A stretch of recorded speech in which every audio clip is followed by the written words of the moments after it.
Merhaba arkadaşlar, örgü kanalıma hoş geldiniz. Kız bebeklerimiz için örgüsü kolay ve güzel V yaka bir hırka çalışması yaptım. Bugün bu hırka anlatımını sizlerle paylaşmak istiyorum. Hırkanın örgüsü çok kolay arkadaşlar. Çok kısa sürede örüp bitirebilirsiniz bu hırkayı. Hırka örgüsüne yakadan zincir yaparak başlıyoruz. İlk önce kol ve arka bölüm örgüsüyle başlıyoruz.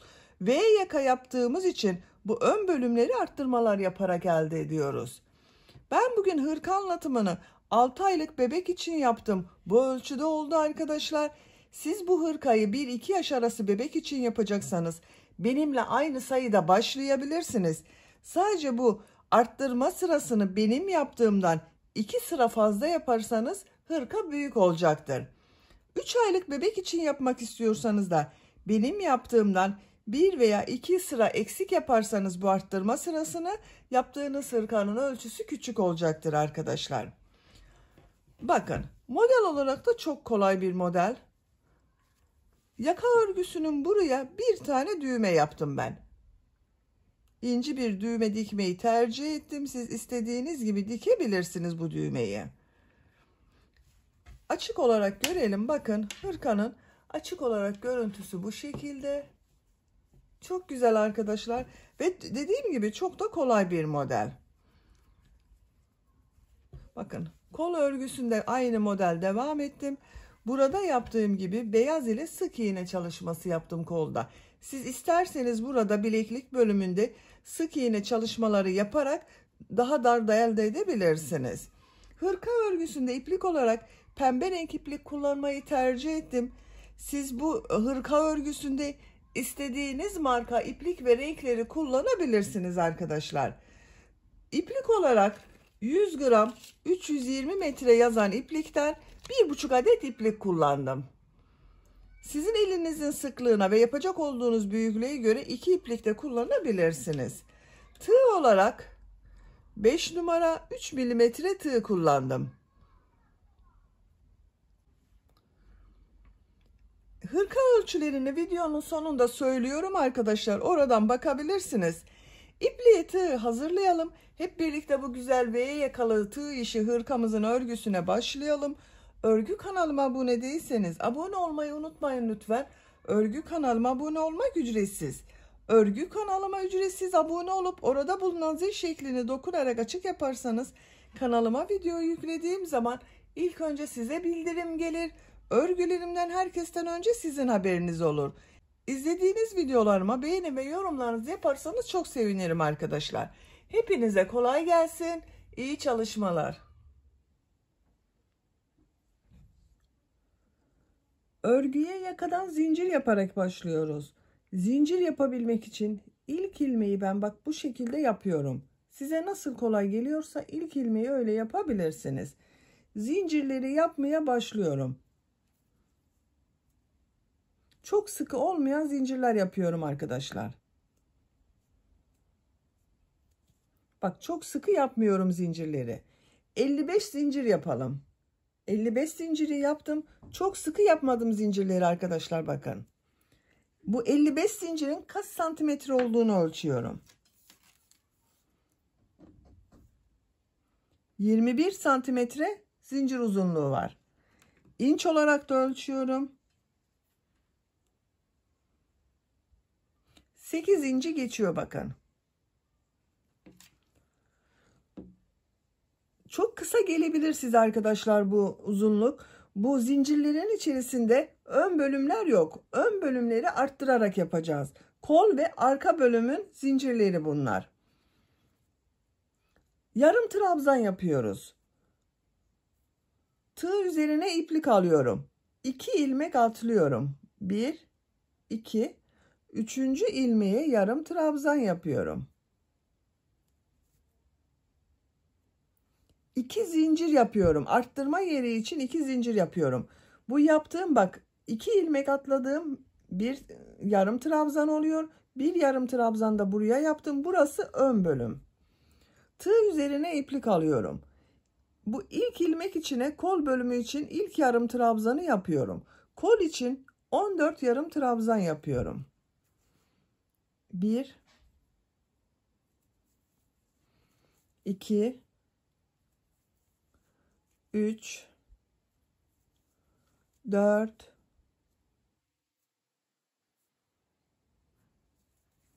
5, 6, 7,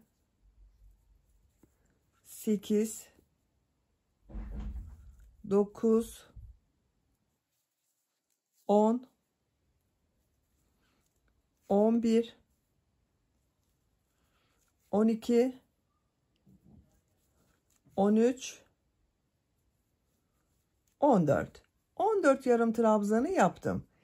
Arttırma yeri için 2 zincir yapıyorum. Tığ üzerine iplik alıyorum.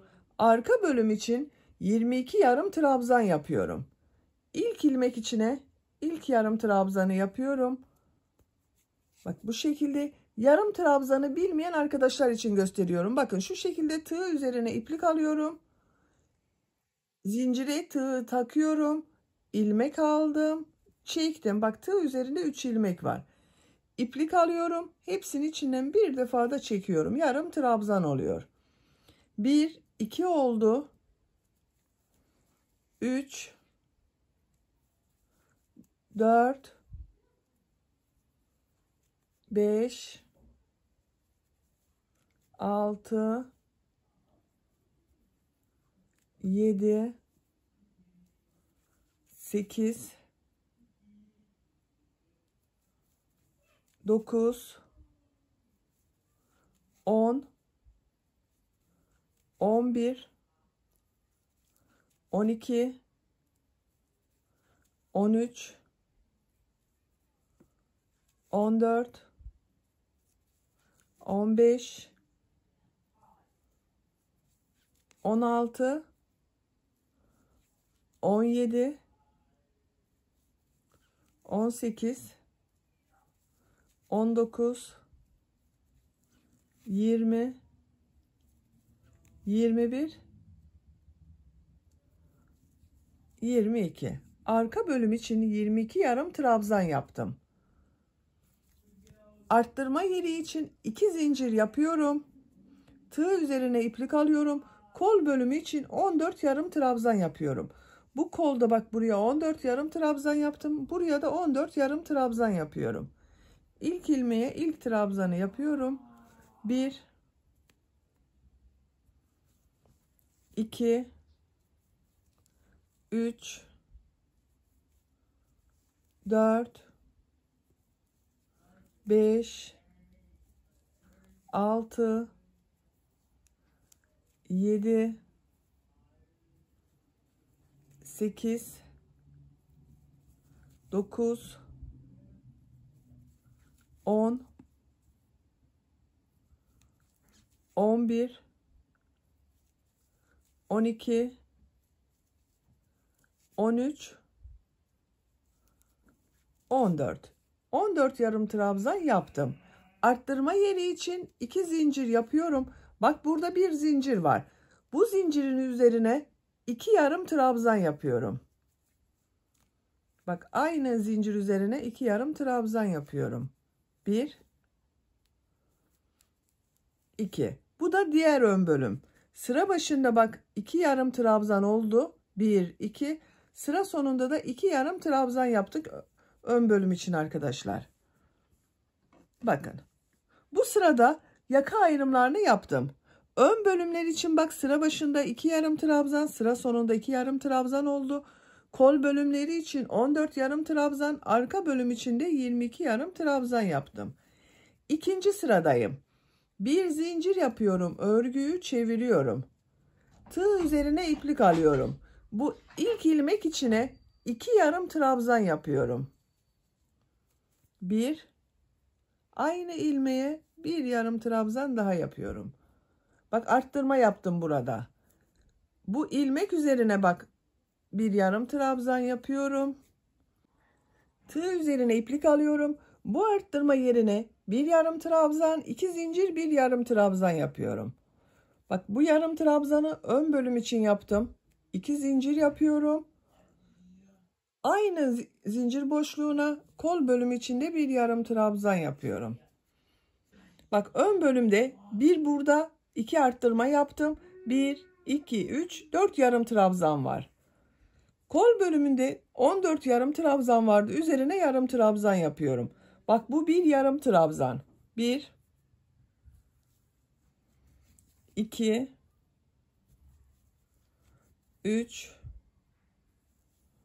4, 5, 6, 7, 8, 9, 10, 11, 12, 13, 14. Bak bu son ilmeğe de yarım trabzan yapmayı unutmayın arkadaşlar. 15. Bir yarım trabzan da bak buraya yapıyorum. 16. Kol bölümünde 16 yarım trabzan oldu. Arttırma yeri için 2 zincir yapıyorum. Arka bölüm için bir yarım trabzan yapıyorum.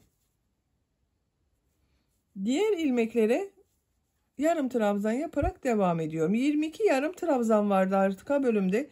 22 yarım trabzanı yapalım buraya kadar. Arka bölüm için 22 yarım trabzanı yaptım. Bak bu son ilmeğe de yarım trabzan yaptım. Tığ üzerine iplik alıyorum. Arttırma yeri için bak buraya bir yarım trabzan, 2 zincir, bir yarım trabzan yapıyorum.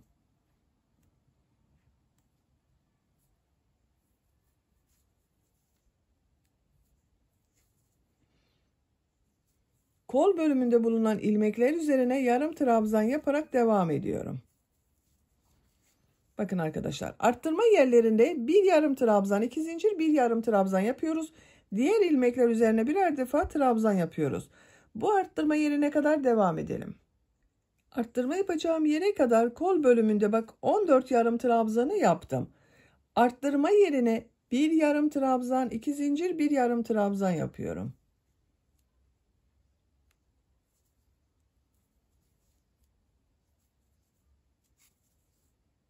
Bak kol bölümünde 14 yarım trabzan yaptım. Bir burada, bir burada arttırma yaptım. 16 yarım trabzan oldu. Ön bölümdeyiz bak. Ön bölümde burada bir ilmek var. Bunun üzerine bir yarım trabzan yapıyorum. Bu iki ilmek atlayarak yaptığım bir yarım trabzan vardı. Bu ilk zincirin üzerine bak. İki yarım trabzan yapıyorum. Aynı ilmeğe iki yarım trabzan yapıyorum. Burada da arttırma yapıyorum. Burada bak 1, 2, 3, 4 yarım trabzan oldu ön bölüm için. Bak şöyle görüntüsü daha net görünür. Üçüncü sıradayız. Bir zincir yapıyorum. Örgüyü çeviriyorum. Tığ üzerine iplik alıyorum. Bu ilk ilmek içine 2 yarım trabzan yapıyorum. 1, 2. Bak burada 1, 2, 3 ilmek var. Üzerlerine birer defa yarım trabzan yapıyorum. 1, 2, 3. 1, 2, 3, 4, 5 yarım trabzan oldu. Bu arttırma yerine bir yarım trabzan, 2 zincir, bir yarım trabzan yapıyorum.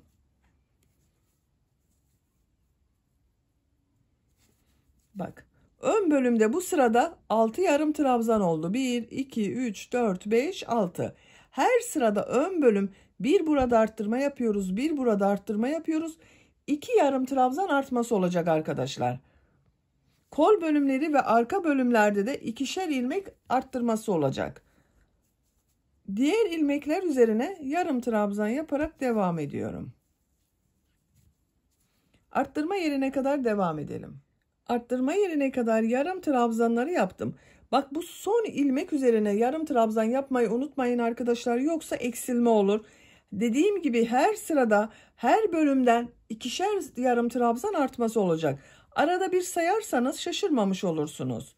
Tığ üzerine iplik alıyorum. Arttırma yerine bir yarım trabzan, 2 zincir, bir yarım trabzan yapıyorum.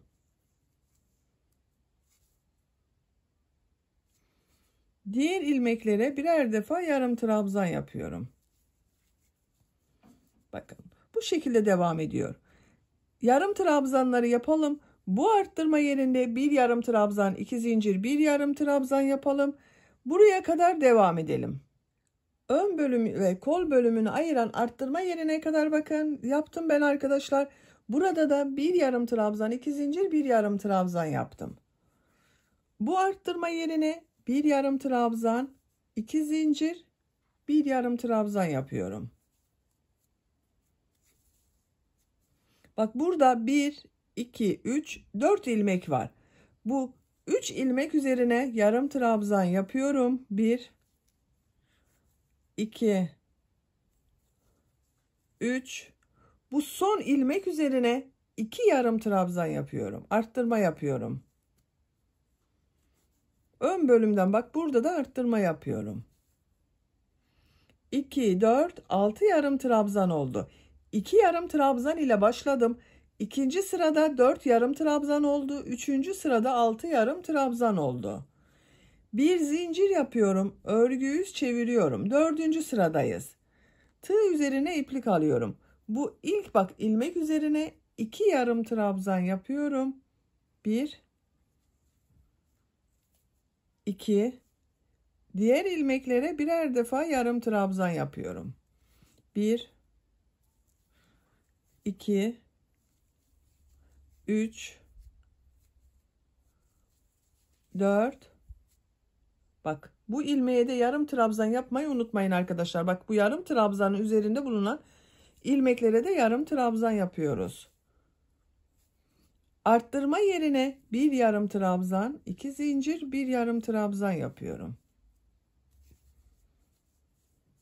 Bak kol bölümünde bulunan ilmeklere yarım trabzan yaparak devam ediyorum. Bu şekilde arkadaşlar.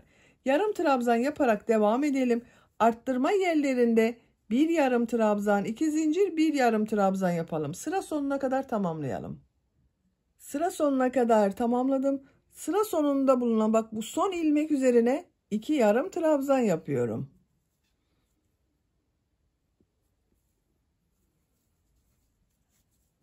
Bu ön bölümde de 1, 2, 3, 4, 5, 6, 7, 8 yarım trabzan oldu. Arttırma yerlerinde bir yarım trabzan, 2 zincir, bir yarım trabzan yaptım. Bakın arkadaşlar görüntüsü böyle. 5. sıradayız. Bir zincir yapıyorum. Örgüyü çeviriyorum. İlk ilmek üzerine yarım trabzan yapıyorum.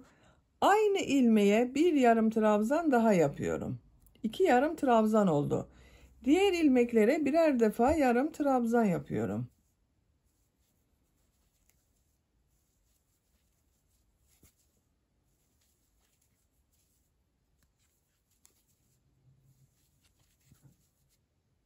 Bak burada bulunan son ilmeğe de yarım trabzan yapıyorum. Bu yarım trabzanın üzerine. Onu unutmayalım arkadaşlar. Arttırma yerine bir yarım trabzan, 2 zincir, bir yarım trabzan yapıyorum. Diğer ilmeklere birer defa yarım trabzan yapıyorum. Bakın arkadaşlar. Roba bölümünün örgüsü bu şekilde devam edecek. Ön bölümlerde bak bir burada bir burada arttırma yapıyorum. Bir burada bir burada.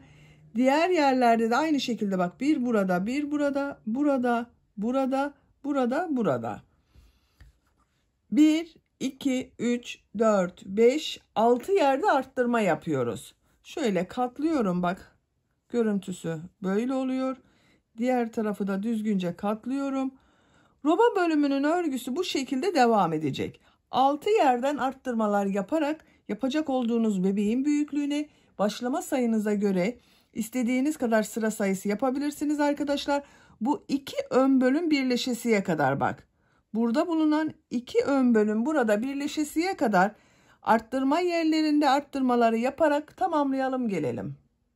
Roba örgüsünü 6 yerden arttırmalar yaparak 11 sıra olarak yaptım arkadaşlar. Bak sayıyorum. 1, 2, 3, 4, 5, 6, 7, 8, 9, 10, 11. 12. sıradayım. 12. sırada yine arttırmaları yapacağız. Ama artık bakın bu ön bölümden, bu ön patlardan arttırmayı bu sırada bırakıyorum. Şöyle de katlıyorum bak. Arttırma yerlerini birleştiriyorum. Diğer tarafta da arttırma yerini birleştiriyorum. Ön bölümler bak burada birleşiyor. Size söylemiştim bak, bu ön bölümler birleşesiye kadar arttırmaları yapalım diye. Benim için bak burada bitti. Buradan itibaren bu ön bölümde arttırmayacağız. Diğer yerlerde arttırmalara devam ediyoruz.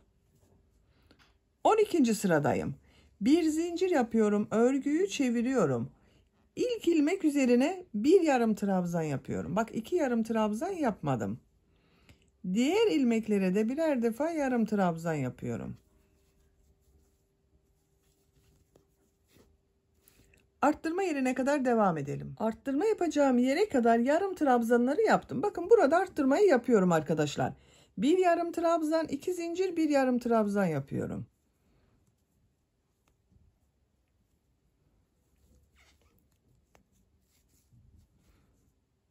Diğer ilmeklere birer defa yarım trabzan yapıyorum. Sıra başında arttırma yapmadım. Burada bak bir yarım trabzan, 2 zincir, bir yarım trabzan yaptım.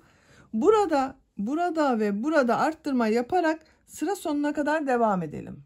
Sıra sonuna kadar tamamladım. Son ilmeğe de bir yarım trabzan yapıyorum. Bak arttırma yarım trabzanı yapmadım buraya. Arttırma yerlerinde bir yarım trabzan, 2 zincir, bir yarım trabzan yaptım. Diğerlerine birer defa yarım trabzan yaptım. Sıra başında da arttırma yapmadım. Sıra sonunda da arttırma yapmadım. 13. sıradayız. Bir zincir yapıyorum. Örgüyü çeviriyorum. İlk ilmek üzerine yarım trabzan yapıyorum. Diğer ilmekleri de yarım trabzan yaparak devam ediyorum. Bak yine arttırma yapmadım burada arkadaşlar. Düz yaptım. Arttırma yerine kadar devam edelim. Burada ve burada bir yarım trabzan, 2 zincir, bir yarım trabzan arttırması yapalım. Sıra sonuna kadar devam edelim. Sıra sonuna kadar tamamladım. Son ilmeğe bakın arttırma yapmadım. Bir yarım trabzan yaptım arkadaşlar. Bu arttırma yerlerinde yine bir yarım trabzan, 2 zincir, bir yarım trabzan yaptım. 13. sırayı tamamladım. Bakın sayıyorum. 1, 2, 3, 4, 5, 6, 7, 8, 9, 10, 11, 12, 13. 14. sıradayız. Bu sıradan itibaren model yerleştirmeye başlıyorum. Bir zincir yapıyorum. Örgüyü çeviriyorum. İlk ilmek üzerine trabzan yapıyorum. Tığ üzerine iplik alıyorum. Bir ilmek atlıyorum burada. Bu ikinci ilmek üzerine 3 trabzan, 2 zincir, 3 trabzan yapıyorum.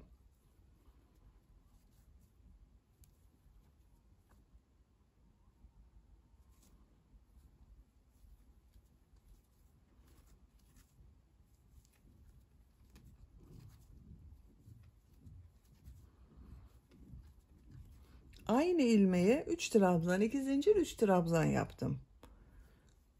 2 ilmek atlıyorum. 3. ilmeğe 1 trabzan yapıyorum. 2 ilmek atlıyorum.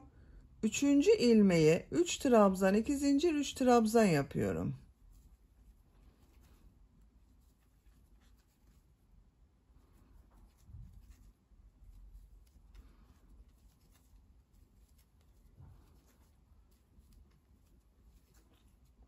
İki ilmek atlıyorum. 1 trabzan yapıyorum. 2 ilmek atlıyorum. 3 trabzan, 2 zincir, 3 trabzan yapıyorum.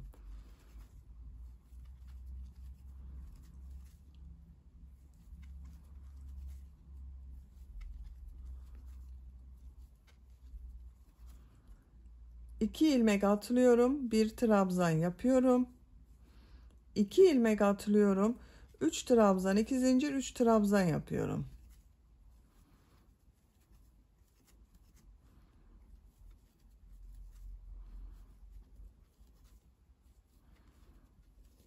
Bakın arkadaşlar 4 modeli yaptım. Tığ üzerine iplik alıyorum. Bu arttırma yerine bir model yapacağız. Burada 2 ilmek var. Bakın modelden sonra bir trabzan yapacağız. Bir ilmeği atlıyorum. Bu ilmek üzerine bir trabzan yapıyorum. Tığ üzerine iplik alıyorum. Arttırma zinciri olan bu 2 zincir üzerine 3 trabzan, 2 zincir, 3 trabzan yapıyorum.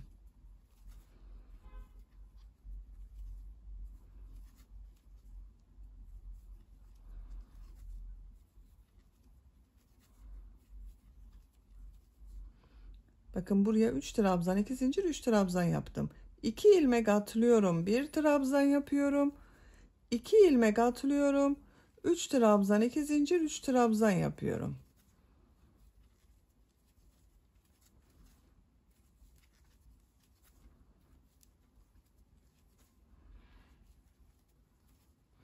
Bakın burada modelin denk gelmesi için bir ilmek atladım. Trabzandan sonra ilmek atlamadım.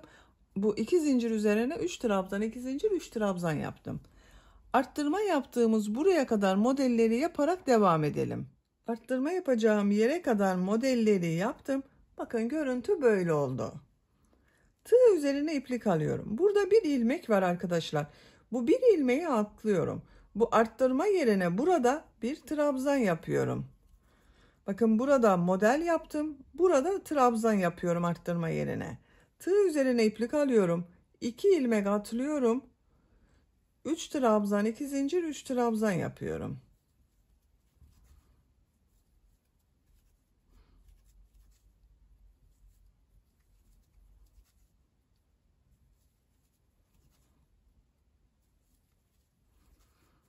İki ilmek atlıyorum, bir trabzan yapıyorum. 2 ilmek atlıyorum, 3 trabzan, 2 zincir, 3 trabzan yapıyorum. Buranın görüntüsü böyle. Arttırma yaptığımız buraya kadar modelleri yaparak devam edelim. Modelleri yaparak arttırma yapacağım yere kadar tamamladım. Bakın arkadaşlar, burada bir ilmek kaldı. Burada bu arttırma yerine bir trabzan yapıyorum. Bir ilmek atladım. Tığ üzerine iplik alıyorum. 2 ilmek atlıyorum. 3. ilmek üzerine 3 trabzan, 2 zincir, 3 trabzan yapıyorum.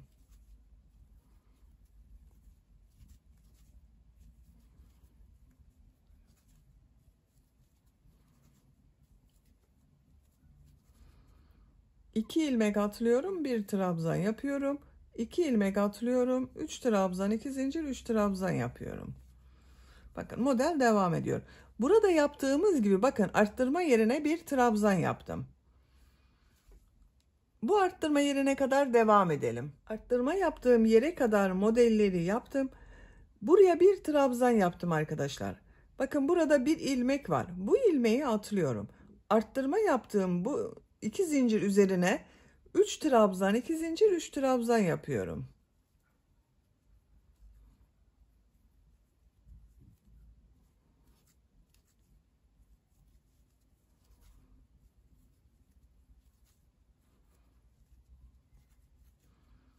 Bakın bu yakanın burada ilmek atlamadan şu bakın son ilmeğe bir trabzan yaptım.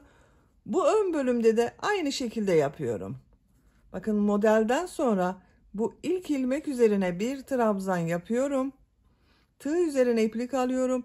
2 ilmek atlıyorum. 3 trabzan, 2 zincir, 3 trabzan yapıyorum.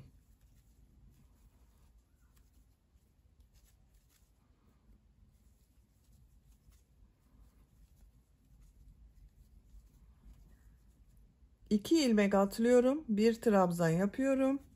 2 ilmek atlıyorum, 3 trabzan, 2 zincir, 3 trabzan yapıyorum. Sıra sonuna kadar devam edelim. Sıra sonuna kadar modelleri tamamladım. Tığ üzerine iplik alıyorum. Bakın burada 2 ilmek var. Bir ilmek atlıyorum. Son ilmeğe bir trabzan yapıyorum. Sıra başında bir trabzan ile başladım. Bir ilmek atladım, model yaptım. Model sırasını böylece tamamladım arkadaşlar. Bakın görüntü böyle oldu. Bir sıraya kaç model yaptığımı sayıyorum. 2, 4, 6, 8, 10, 12, 14, 16, 18, 20, 22, 24, 26, 28, 30. Bir sıra üzerinde 30 model var. Bir zincir yapıyorum. Örgüyü çeviriyorum. Bu ilk ilmek üzerine trabzan yapıyorum. Bu 2 zincirli boşluğa 3 trabzan, 2 zincir, 3 trabzan yapıyorum. 2 zincir yapıyorum. 3 trabzan yapıyorum.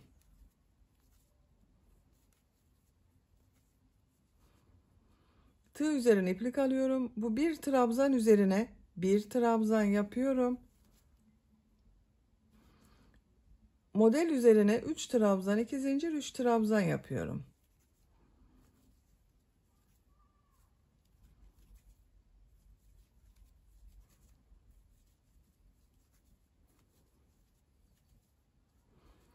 Bu bir trabzan üzerine bir trabzan yapıyorum. Bakın arkadaşlar, model aynı şekilde devam ediyor. Bir alt sırada yaptığımız model gibi. Sıra sonuna kadar devam edelim. Sıra sonuna kadar tamamladım. Bakın arkadaşlar, 2 sıra model sırası yaptık. Görüntü böyle oldu. 3. model sırasında kol bölümünü gövde bölümünden ayıracağız. Artık örgüye gövdenin örgüsüyle devam edeceğiz. Benim bu bir sıra üzerinde 30 model var. Bu sırada bakın, başlamadan önce ayrımlarını yapalım. 1, 2, 3, 4 model sayıyorum. Bu trabzan üzerine, bakın trabzan üzerinde bulunan ilmeğe bir işaret yapıyorum. 4 modeli ön bölüm için yaptım. 2, 4, 6, 7 model sayıyorum. Bu ilmeğe işaret yapıyorum. Bu 7 model kol örgüsü olacak arkadaşlar. Bakın burayı kol için ayırdım. Arka bölüm için de ön bölümü 4 model yaptım. Arka bölümü 8 model yapıyorum. 2, 4, 6, 8.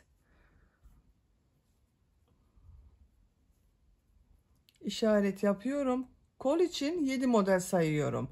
2, 4, 6, 7. Buraya işaret yapıyorum.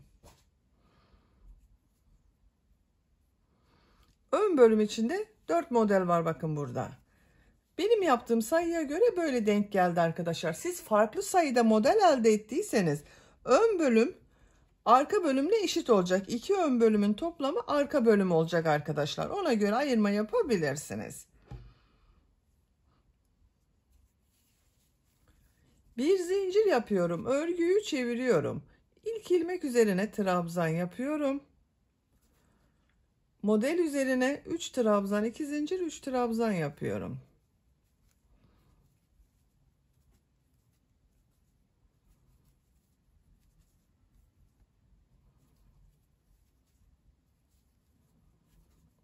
Bu bir trabzan üzerine bir trabzan yapıyorum. İşaret yaptığım buraya kadar devam edelim. Ön bölüm için 4 modeli yaptım. İşaret yaptığım ilmeğe geldim arkadaşlar, bakın. Tığ üzerine iplik alıyorum. Bu işaret yaptığım ilmek üzerine bir trabzan yapıyorum. Kol altı için bir zincir yapıyorum. Kol bölümünde 1, 2, 3, 4, 5, 6, 7 modeli atlıyorum. İşaret yaptığım bu ilmek üzerine bir trabzan yapıyorum.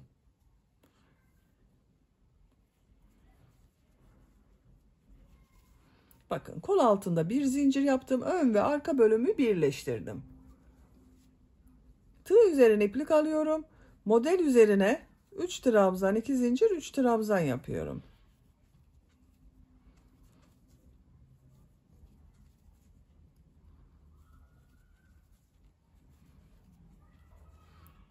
Bu bir trabzan üzerine bir trabzan yapıyorum. Bakın.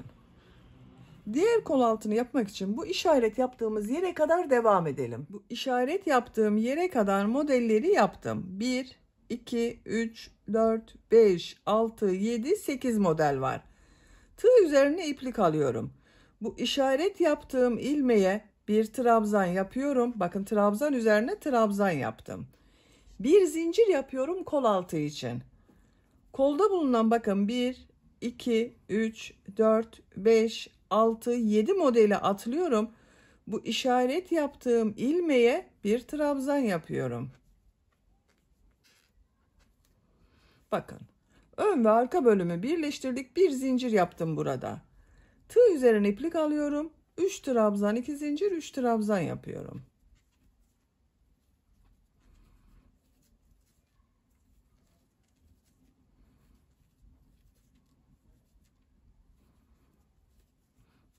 bir trabzan üzerine bir trabzan yapıyorum. Sıra sonuna kadar devam edelim. Sıra sonuna kadar yaptım. Bakın arkadaşlar, bu sırada kol bölümlerini gövde bölümünden ayırdık. Ön ve arka bölümleri birleştirdik. Kol altında görüntüsü bu şekilde oldu. Artık örgü gövde örgüsüyle devam edecek. Bir zincir yapıyorum, örgüyü çeviriyorum. İlk ilmek üzerine trabzan yapıyorum. Model ortasına 3 trabzan, 2 zincir, 3 trabzan yapıyorum.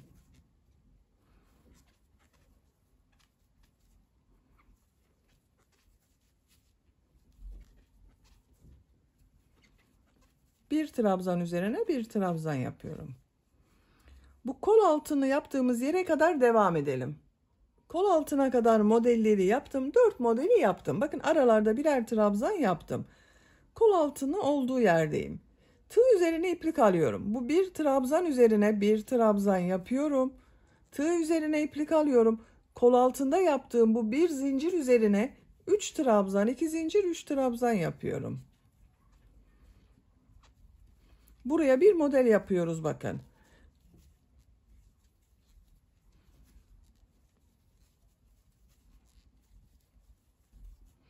Tığ üzerine iplik alıyorum. Bu bir trabzan üzerine bir trabzan yapıyorum. Model üzerine 3 trabzan, 2 zincir, 3 trabzan yapıyorum.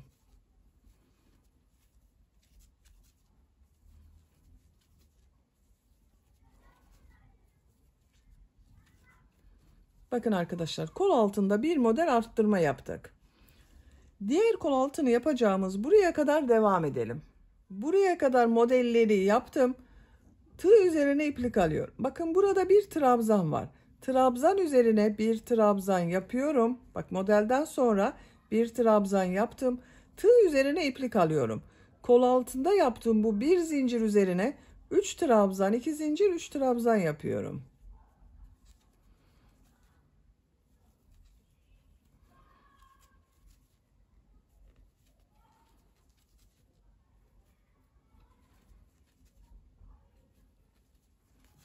Tığ üzerine iplik alıyorum. Bir trabzan üzerine bir trabzan yapıyorum. Bakın burada bir model arttırma yaptık arkadaşlar. Model üzerine 3 trabzan, 2 zincir, 3 trabzan yapıyorum.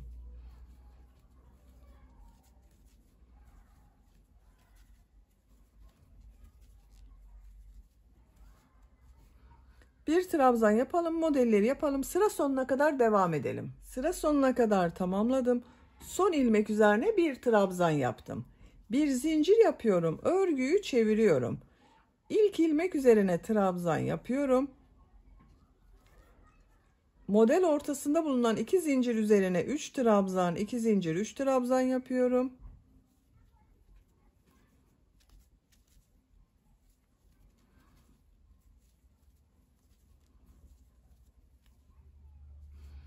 Bu bir trabzan üzerine bir trabzan yapıyorum. Bu şekilde arkadaşlar. Bu kol altında yaptığımız, bakın buraya kadar devam edelim. Kol altında yaptığım modele kadar modelleri tamamladım. Bakın burada bu bir trabzan üzerine bir trabzan yapıyorum.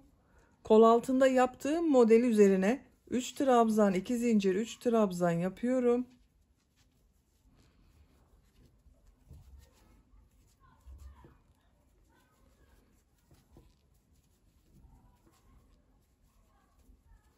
Tığ üzerine iplik alıyorum. Bakın bu bir trabzan üzerine bir trabzan yapıyorum. Diğer modeli devam ediyorum. 3 trabzan, 2 zincir, 3 trabzan yapıyorum.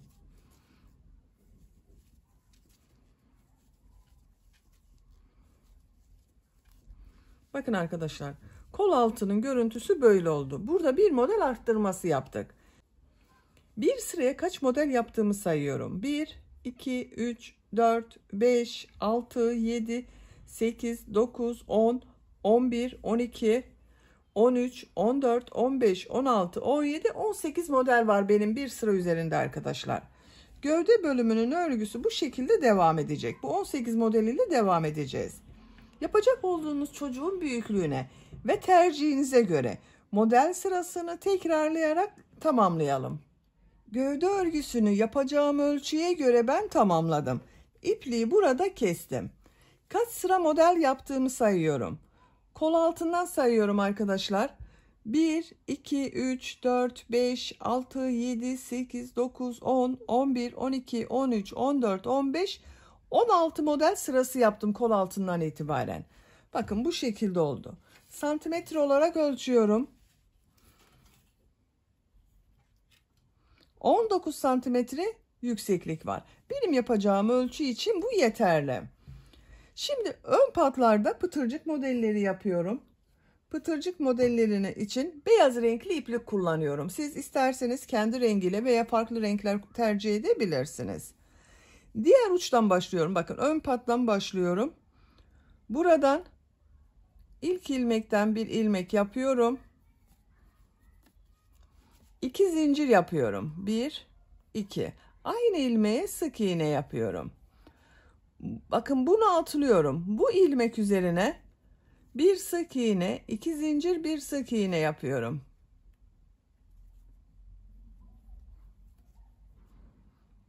Bu ilmeği atlıyorum. Bu ilmek üzerine bir sık iğne, 2 zincir, bir sık iğne yapıyorum.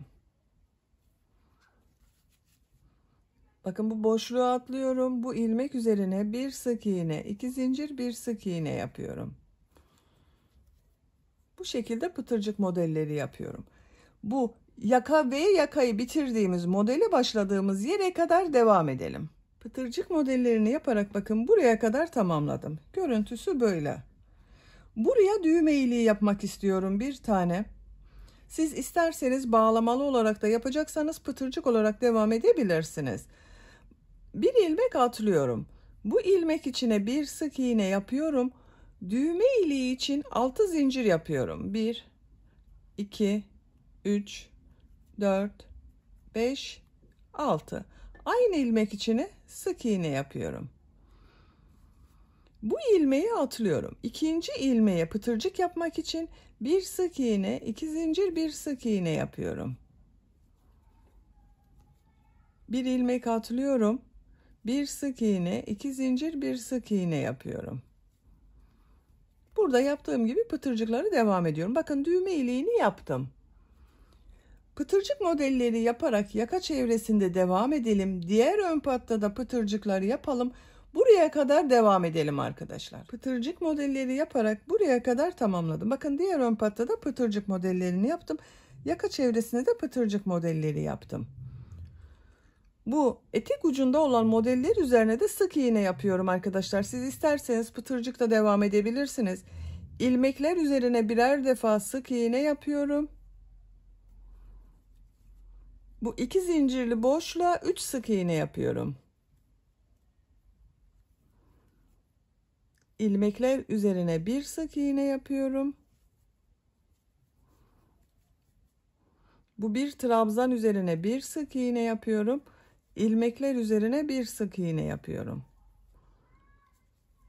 Bu 2 zincirli boşluğa 3 sık iğne yapıyorum.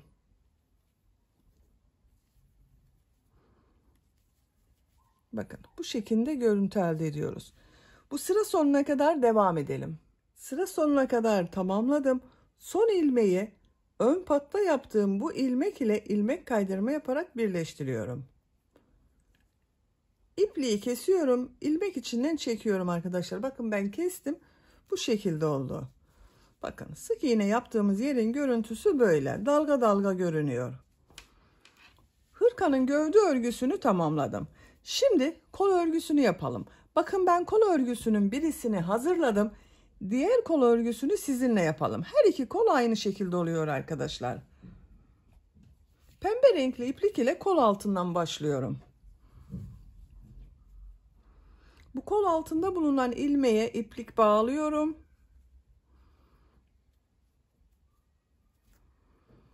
Kol altında açıklık olmaması için arkadaşlar bakın bunu burada bulunan tek trabzanı ve diğer tarafta bulunan bu tek trabzanı birleştiriyorum. Örgünün geliş yönüne bakıyorum. Gövde ile kol örgüsü fark etmesin diye örgüyü çevirerek öreceğiz. Bakın bu şekilde devam etmem gerekiyor. Şu trabzan, bakın.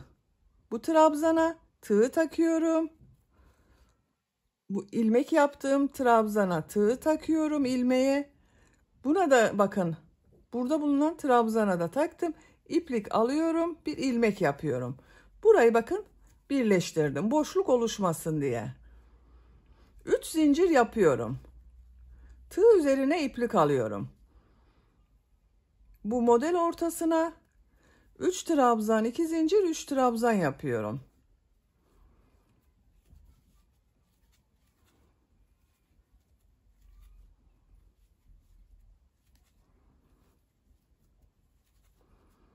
Bu bir trabzan üzerine bir trabzan yapıyorum. Model ortasına 3 trabzan, 2 zincir, 3 trabzan yapıyorum. Bakın bu yaptığım 3 zincir bir trabzan olacak arkadaşlar. Buna da model yapacağız. Bu arada bulunan trabzan olacak. Sıra sonuna kadar devam edelim. Modelleri yaparak sıra sonuna kadar tamamladım. 7 model yaptım arkadaşlar kol örgüsünde. 1, 2, 3, 4, 5, 6, 7. Bakın son yaptığım modeli bu sıra başında 3 zincir yaparak bir trabzan yaptım dedim. Bunun bu 3. zincire bakın tığ takıyorum. İlmek alıp ilmek kaydırma yaparak birleştiriyorum. Bakın burada bir trabzan yaptım. 3 zincir yapıyorum. Örgüyü çeviriyorum. Tığ üzerine iplik alıyorum. Model ortasına 3 trabzan, 2 zincir, 3 trabzan yapıyorum.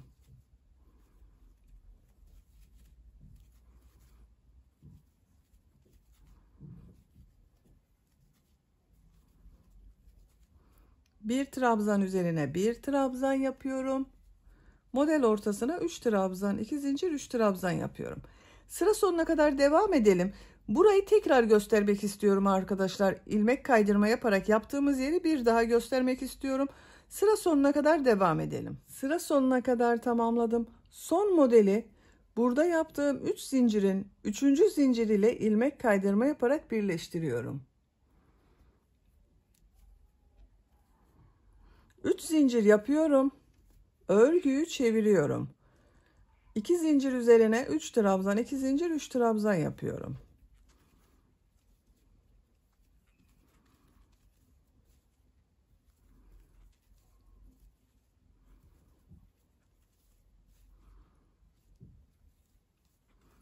Bir trabzan üzerine bir trabzan yapıyorum. Sıra sonuna kadar devam edelim. Bu 3 zincir ile ilmek kaydırma yaparak birleştirelim. Kolun örgüsü bu şekilde devam edecek arkadaşlar. Bakın. 7 model ile devam ediyor. Ben bu kol örgüsünü buradan itibaren bakın kola başladığım yerden itibaren 15 model sırası olarak yaptım. Bu kolun örgüsünde 15 model sırası yapıyorum. Siz gövde örgüsünü kaç sıra yaptıysanız bir veya 2 sıra eksik yaparsanız kolun örgüsü güzel olur arkadaşlar. Kolun örgüsünü tamamlayalım. Kol örgüsünü 15 model sırası olarak yaptım. 1, 2, 3, 4, 5, 6, 7, 8, 9, 10, 11, 12, 13, 14, 15. İlmek kaydırma yaparak sıra sonunda birleştirdim. İpliği kesiyorum.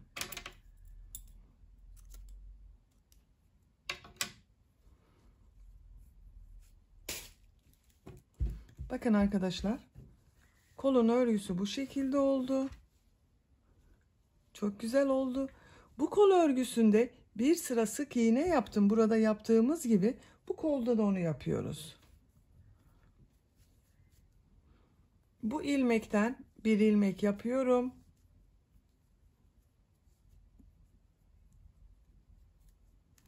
Bir zincir yapıyorum. İlmek üzerine sık iğne yapıyorum. Bir sıra sık iğne yapıyoruz. Bakın ilmekler üzerine. Bu 2 zincirli boşluğa 2 sık iğne yapıyorum. Gövde bölümünde 3 sık iğne yaptım. Burada 2 sık iğne yapıyorum arkadaşlar. Diğer ilmeklere birer defa sık iğne yapıyorum. Sıra sonuna kadar devam edelim. Sıra sonuna kadar tamamladım. Son ilmeği ilk yaptığım bu ilmek ile ilmek kaydırma yaparak birleştiriyorum. İpliği kesiyorum.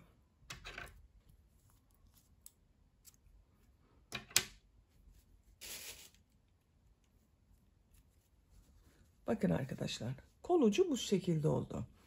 Diğer kol örgüsünde bu kol örgüsünü başladığımız gibi başlayıp bitirebilirsiniz. Ben 2 kolu bitirdim. Hırka örgüsünde böylece tamamlamış oldum arkadaşlar. Bakın arka görüntüsü bu şekilde açık olarak. Çok güzel ve çok şık oldu gördüğünüz gibi. Ve çok da kolay. Şöyle bakalım. Bitmiş olarak size ölçülerini söylüyorum. Buraya düğmesini diktim bakın. Yaptığım düğme iliğine takıyorum.